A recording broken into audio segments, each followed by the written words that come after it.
Hello दोस्तों, नमस्कार। YouTube के HP math bye RP channel पर आपका हार्दिक स्वागत है। पिछली वीडियो में हम लोग व्यंजक के विषय में चर्चा किए थे। आज हम लोग बहुपद एवं बहुपद की घात पर चर्चा करेंगे। जैसा कि हम लोग जानते हैं, एक एक सदस्य के मिलने से परिवार बनता है। कई परिवारों के मिलने से एक बस्ती बनती है। कई बस्ती के मिलने से गांव बनता है और कई गांव को मिलने से एक क्षेत्र पंचायत बनता है या ब्लॉक बनता है। ठीक है, उसी तरह से कई पदों के मिलने से बहुपद बनता है। कई पदों के मिलने से बहुपद बनता है, जिसे आप व्यंजक भी कहते हैं। व्यंजक को ही बहुपद कहते हैं। जैसे x² प्लस 3xy माइनस 2। देखिए, यह व्यंजक है। व्यंजक के साथ साथ यह बहुपद भी है। अब आप कहेंगे बहुपद क्यों है? देखिए, इसमें एक पद है, इस एक दूसर का पद है, या तीसर का पद है। कई पद मिल करके क्या बना दिए? बहुपद। क्या बना दिए? बहुपद।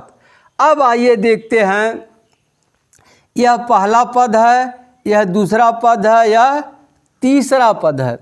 ठीक है। अब देखिए, इसमें कै पद हैं? 1 2 3 पद हैं।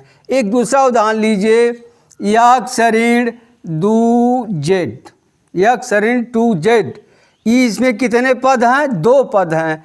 और एक दूसरा लीजिए ABC। देखिए, इसमें सिर्फ एक पद है। इसलिए जिस व्यंजक में एक पद हो उसे एक पदीय व्यंजक कहते हैं। एक पदीय व्यंजक।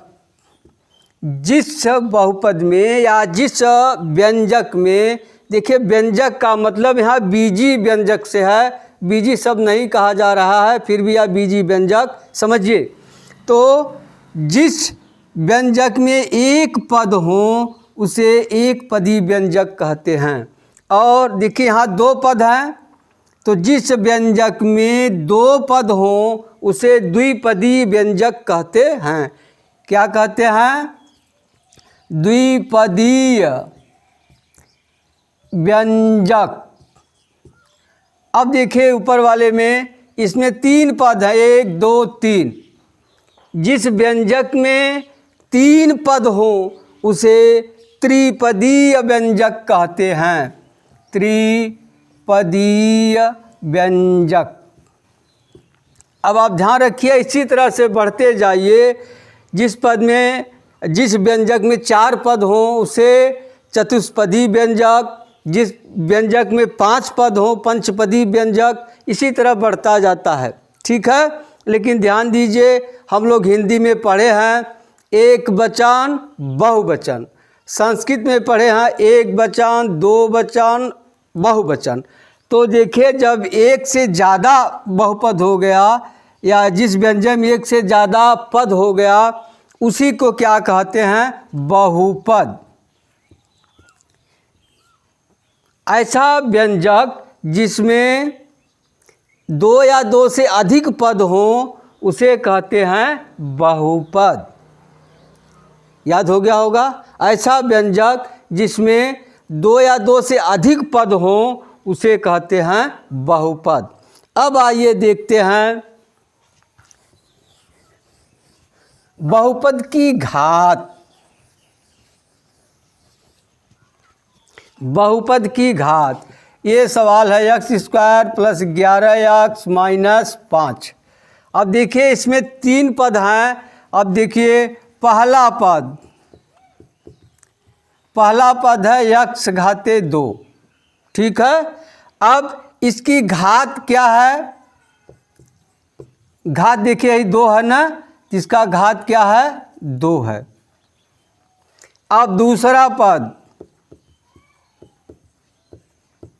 देखिए, यहाँ क्या है? 11x है तो चर की घात लिया, यहाँ घात क्या है, 1 है, तो घात क्या हो जाएगा, 1। अब तीसरा पद सिर्फ 5 है।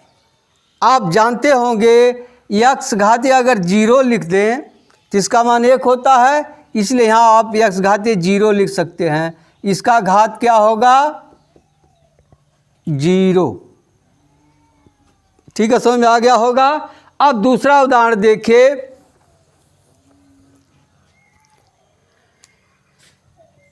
यक्ष घाते 5 plus x square y square minus x y ऋण 8। ये देखिए बहुपद है। अब आपको बताना है कि प्रत्येक पदों का क्या घात है। देखिए पहला पद, इसकी घात क्या होगी, देखिए 5 है, घात हो गया 5। अब दूसरा पद देखिए, इसमें 2 सदस्य हैं, 2 चर है। अब एक पद में जितने चर होंगे सबका घात जोड़कर लिखा जाएगा। अब यहाँ देखिए इसका 2 है और इसका 2 है, क्या हो गया, 4 हो गया। अब इस पद का देखिए, इसमें भी 2 चर हैं, एक घात इसका है, एक घात इसका है, मिलकर क्या हो जाएगा, 2 घात। अब इस पर यक्ष घाते 0 है, इसका घात क्या हो जाएगा, 0। देख रहे हैं, घात को ही पावर कहते हैं, पावर माने शक्ति, घात को ही पावर कहते हैं। अब आपको बताइए, जो बलशाली होगा उसी का नाम होता है। इसमें किसका घात अधिक है, देखिए यह 5 है। अब इस व्यंजक को कहेंगे 5 घात वाला व्यंजक है, 5 घात वाला बहुपद कहिए या व्यंजक कहिए। अब सवाल इस तरह से होगा, अब इस बहुपद की घात, बहुपद की घात बराबर क्या हो जाएगी, जो अधिकतम घात होगा वही लिखा जाएगा। अधिकतम घात क्या है, 5 है। बहुपद की घात क्या हो गई, 5। छोटे वाले को नहीं लिखना है, घात प्रत्येक पदों की होगी, लेकिन जिस पद की घात अधिकतम होगी वही बहुपद की घात कहलाएगा या बहुपद की डिग्री कहलाएगा। चलिए एक उदाहरण और लीजिए।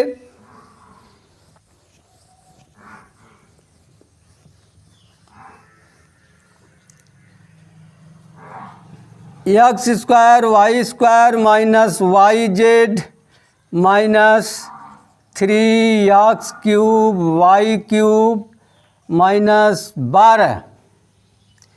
अब आप बताइए इस बहुपद में या इस व्यंजक में कितने पद हैं, गिनिए, 1 2 3 4। इस व्यंजक में कितने पद हैं, 4 पद हैं। अब इस बहुपद की घात आपको बतानी है। चलिए देखिए, पहला व्यंजक, पहला पद क्या है, एक्स स्क्वायर वाई स्क्वायर है। अब इसका घात देखिए क्या होगा, 2 धन 2 बराबर हो जाएगा 4। दिख रहा है ना, 2 2 यह है। अब दूसरा पद क्या है, वाई जेड है। अब इसकी घात क्या होगा, देखिए घात 1 यहाँ है, 1 यहाँ है, 1 धन 1 बराबर 2। अब तीसरा पद क्या है, ऋण 3x क्यूब वाई क्यूब। इसकी घात क्या होगी, देखिए यहाँ x की घात 3 है, यहाँ y की घात 3 है, 3 धन 3 बराबर 6। अब लास्ट में है चौथा पद, क्या है, ऋण 12। इसकी घात क्या होगी, 0 होगी। अब जान जाइए, जिस पद में चर अगर ना हो तो उसमें चर की घात 0 होती है। अब आपको बताना है बहुपद की घात या डिग्री। अब देखिए इसमें सबसे अधिक किसका है, यहाँ 4 है, 2 है, 6 है। यही 6 है, तो बहुपद की घात क्या हो जाएगी? 6।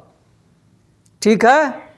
अब एक चीज़ और ध्यान दीजिए आप, बहुपद के प्रत्येक पदों का घात सदैव धनात्मक में होता है, ऋणात्मक में नहीं होता। जान जाइए, बहुपद के प्रत्येक पदों की घात सदैव धनात्मक होती है।